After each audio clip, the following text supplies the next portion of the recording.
رب زدني علما. Untuk talbis iblis yang menimpa dai, ya, perhatikan ini, kita semua yang hadir di sini nih, ya, ini adalah dai sebetulnya, ya, karena kata dai itu bukan hanya orang-orang yang langsung yubashiru at-tabligh, amaliyatut tabligh, bukan orang yang secara langsung sudah bisa isi ceramah, sudah bisa isi khutbah, bukan itu yang dimaksud dengan dai sekarang ini. Sekarang ini dai itu adalah aktivis dakwah, ya, yang mungkin mereka karena satu hal mereka tidak masuk di dalam listnya ada Ustaz Agus ini, ya, belum masuk dalam list dai dan murabi misalnya, ya, tapi dia berdakwah dengan cara yang lain. Ya, kenapa? Karena semua orang yang bergabung ke suatu lembaga dakwah, ya, itu adalah dai. Ya, cuma saja mereka kan di dalam lembaga dakwah kan, ya, misi islah itu bukan hanya melalui pencerahan, melalui tabligh, ya, tapi juga, ya, dengan kerja-kerja sosial, dengan program-program sosial, program-program ekonomi, maka semuanya adalah dai. Nah, apa penyakit yang sangat dominan di dunia aktivis, ya, yaitu lemahnya semangat menuntut ilmu, ya, dengan berbagai alasan-alasan, pembenaran-pembenaran, ya. Pertama ada yang mengatakan, itu kan bukan bagian saya, ya, saya ini ngurus, ya, mengurus anak-anak yatim, ya, saya ini diamanahkan untuk, ya, mengurus para janda-janda. Ya, urusan-urusan sosial, ya, saya ini masalah ekonomi, saya pikirkan ini masalah dana, dakwakan butuh dana, padahal dia punya ilmu juga, ya, tarbiyahnya juga bukan cuma takwin, sudah tanfiz, ya, harusnya dia bisa berdakwah, ya, dan tidak mesti harus, ya, sudah seperti Ustadz Abu Ridho misalnya, tidak harus seperti dia, sudah seperti itu. Ya, kita mulai dari awal, dari yang ringan-ringan dulu, tapi tidak mau. Karena apa? Ya, tidak mau menuntut ilmu, tidak mau hadir di majelis-majelis ilmu, malas mendengarkan kajian-kajian dengan berbagai alasan, ya. Dan ini ikhwah sekalian, ini penyakit, ini talbis iblis, ya. Memang saya cari di talbis iblisnya Ibnul Jauzi tidak disebutkan duat, ya, atau da'iyah, tapi ada yang hampir sama dengan itu, ya, karena dulu itu masih jarang istilah-istilah da'iyah itu, ya, karena semua orang berdakwah kalau sudah punya ilmu berdakwah, termasuk ada yang namanya dulu itu qussos. Qussos itu sudah ada sejak zaman tabi'in. Qussos ini, ya, kalau jamaknya mufradnya satunya qas, atau disebut dengan wa'idh. Wa'idh itu orang yang menyampaikan mau'idhah. Ini mungkin sekarang namanya mubalik. Mubalik yang bukan ulama. Jadi mereka punya kemampuan retorika, public speaking, bisa bicara dengan gaya retorika yang bisa mempengaruhi orang. Jadi kadang-kadang mereka lebih disenangi daripada ulama, ya, yang mungkin sebagian ulama dulu itu mengajar itu, ya, dengan gayanya saja, ya. Bahkan ada ahlul hadis yang kalau bicara itu meriwayatkan hadis biasa-biasa saja, matanya mungkin agak, ya, merem-merem sedikit begini, bahkan ada yang mungkin air liurnya itu, ya, saya tidak sebutkan nama imamnya, masya Allah, itu air liurnya itu muncrat-muncrat di depan murid-muridnya, ya. Kalau al-wa'adz ini mereka datangi tempat-tempat umum, ke taman-taman, ke pasar-pasar, ya, kalau sekarang mungkin ke mall, kemana, itu mereka menyampaikan dengan luar biasa retorika yang tinggi sampai ribuan orang datang. Orang-orang di pasar itu menghentikan jualannya kalau ada orang seperti ini, khusus ini. Tapi karena tidak ada ilmu, ya, akhirnya mereka bikin apa? Ya, kan orang juga, apalagi di zaman dahulu itu kan, orang yang bilang, siapa bilang itu? Mana dalilmu? Maka apa yang mereka lakukan? Membuat hadis-hadis palsu. Maka dalam sejarah ilmu hadis palsu, ya, maudhu'at, salah satu penyebab menyebarnya begitu banyak hadis-hadis palsu dari kalangan orang-orang seperti ini, ya, para wa'ad, Ya. Jadi tidak ada hadis, tidak pernah masuk di majelisnya para a'immatul hadis, para muhaddisin. Ya. Akhirnya apa? Bikin hadis palsu. Mereka bikin sanad sendiri, lalu mereka riwayatkan itu. Berkata Rasulullah SAW, ketika ditanya kepada mereka, kenapa kalian lakukan seperti ini? Mereka bilang, tidak ada keinginan kami kecuali kebaikan. Bagaimana membuat orang-orang di pasar ini jangan sampai lupa sholat, ya, jangan sampai lupa berzikir, jangan sampai lupa bersedekah, ya, dengan harta-harta keuntungan mereka.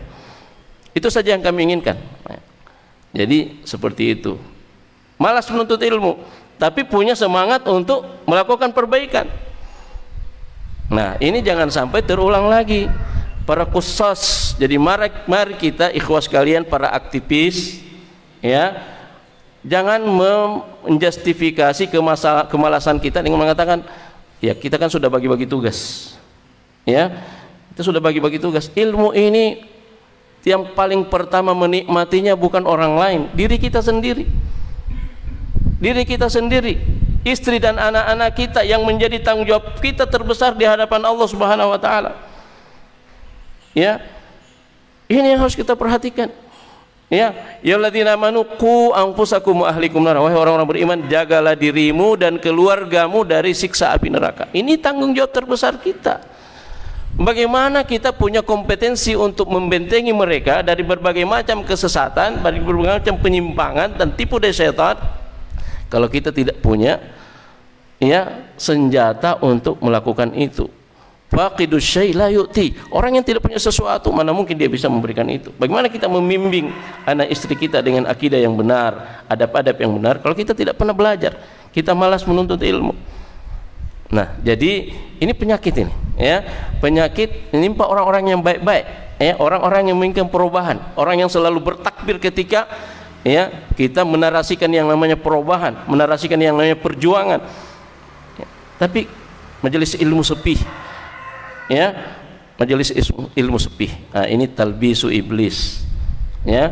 Jadi mudah-mudahan, ya, setelah ini kita bisa melihat bagaimana semangat, ya, menuntut ilmu yang bisa muncul dari para duat dan keluarga-keluarga mereka. Terakhir sekali, ikhwas sekalian, satu contoh lagi yang menimpa para dai ini adalah, ya, semangat dakwah yang sering overconfidence. Kalau tadinya ini kebalikan dari yang pertama. Ini orang yang sudah berdakwah tapi overconfidence. Apa overconfidence itu? Terlalu percaya diri. Ya, sampai kadang-kadang memasuki ranah yang dia belum sampai ke sana. Ya, kadang-kadang berfatwa padahal dia bukan ahlul fatwa. Ya, ini hati-hati. Kadang-kadang membahas suatu persoalan ilmu yang dia pun belum tahu persis tentang ilmu itu. Ya, ini semangat sesuatu yang diapresiasi, apalagi di zaman seperti sekarang ini, semangat perlu diapresiasi. Tapi ini berbahaya. Ya, berbahaya ketika kita menyampaikan sesuatu yang sebetulnya menyesatkan. Ya, pada dasarnya kita memperbaiki tapi sebetulnya menyesatkan. Ya, di akhir zaman seperti ini, ya, orang-orang seperti ini akan makin banyak. Ya, dalam sebuah hadis yang diriwayatkan oleh Imam Bukhari dari Abdullah bin Amr bin As, Rasulullah mengatakan, sungguhnya Allah tidak, innallaha la yaqbidul ilmi intiza'an yantazi'u min qulubil ibad. Sungguhnya Allah SWT tidak akan mencabut ilmu ini sekaligus dari hati-hati manusia. Ya, walakinnahu yaqbidul ilm biqabdil ulama. Akan tetapi Allah mencabut ilmu itu dari hati-hati manusia dengan mewafatkan para ulama, orang-orang yang memiliki ilmu, hatta idza lam yubqi aliman, sehingga ketika di suatu tempat, ya, tidak ada lagi tersisa seorang alim pun, ya, ittakhadhan nas ru'usan juhala, maka manusia akan, ya, mengangkat pemimpin-pemimpin agama, orang-orang yang membimbing mereka yang juhala, yang juhal, yang jahil kepada ilmu-ilmu Islam, ya, tidak pernah tafaqquh fid din dengan benar, ya, fasu'ilu, lalu mereka ditanya tentang perkara-perkara agama, fa'aftau bighairi ilmin, lalu mereka berfatwa tanpa dasar ilmu, fadallu wa adallu, maka mereka sesat dan menyesatkan. Ya, jadi hati-hati, kita harus tahu, kita lebih tahu siapa diri kita. Rahimallahu mra'an arafa qadra nafsih. Semoga Allah merahmati seseorang yang arafa qadra nafsi, tahu ya kemampuan dirinya. Kadang-kadang kita memaksakan diri ya untuk sampai pada satu ya maqam yang sebetulnya kita lasna ahlan bidzalik, kita belum ahli, kita belum sampai pada taraf seperti itu ya. Maka ini juga sesuatu hal yang perlu dihindari, perlu kita berhati-hati. Semangat kita teruskan, tapi mari imbangi itu dengan ya mujahadah kita untuk menuntut ilmu ya, agar kemudian kita bisa mendapatkan keberkahan. Jemaah sekalian dirahmati Allah SWT, saya kira ini saja ya.